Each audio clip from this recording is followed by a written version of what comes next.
de 5 enfants. kër gi takkoo kër sœur fa la Macky Sall juddoo 61 la Macky juddu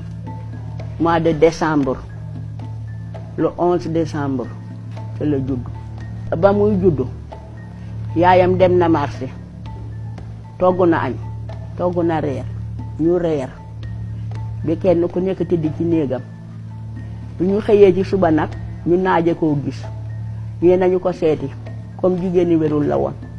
naka la ñuy jublu ci néeg bi rek fekk doom ji di jooy booba am na doom bu yàgg.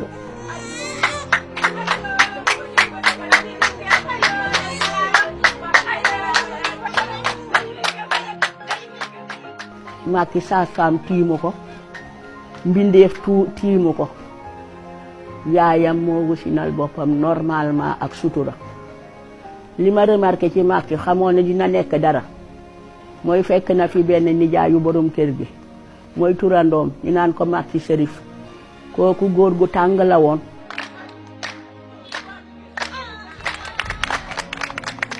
gan gu màgg moo fi ñëwoon seet suñu waaye gan gu màgg it gane si na àdduna alhamdulilah gan gi góor la gan gi nag Macky mii laa ko tuddee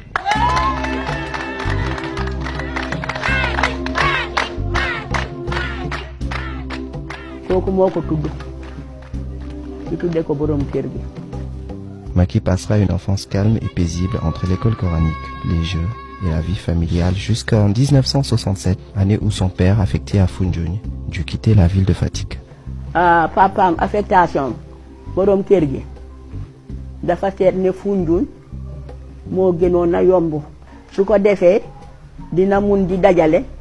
ba sampu kër.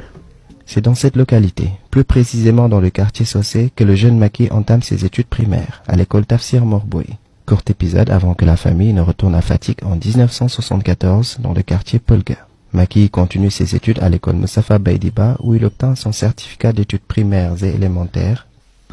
bi nga xam ne dem na ba am entrée en sixième dafa wax ne sax école ministère la bëgg a def te boobu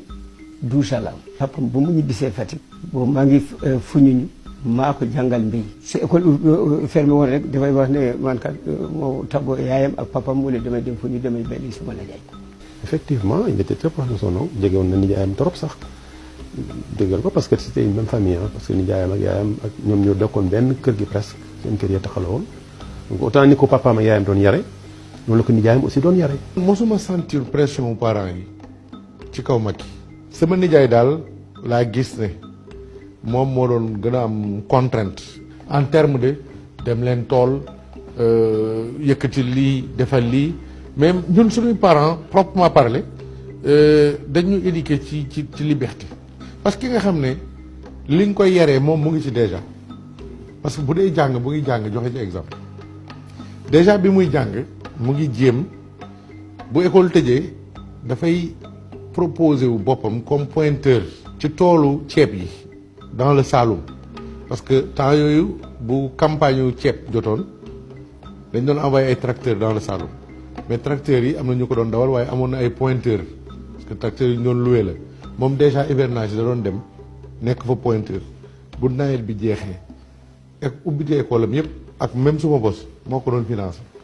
parce que xam nga am nga doom boo xam ne mu ngi jàng déggoo ko ci ay histoire déggoo ko ci lu bon dafay raar sax ay occasion yoo xam da ngay am pour def ko pression donc daf ñu éduquer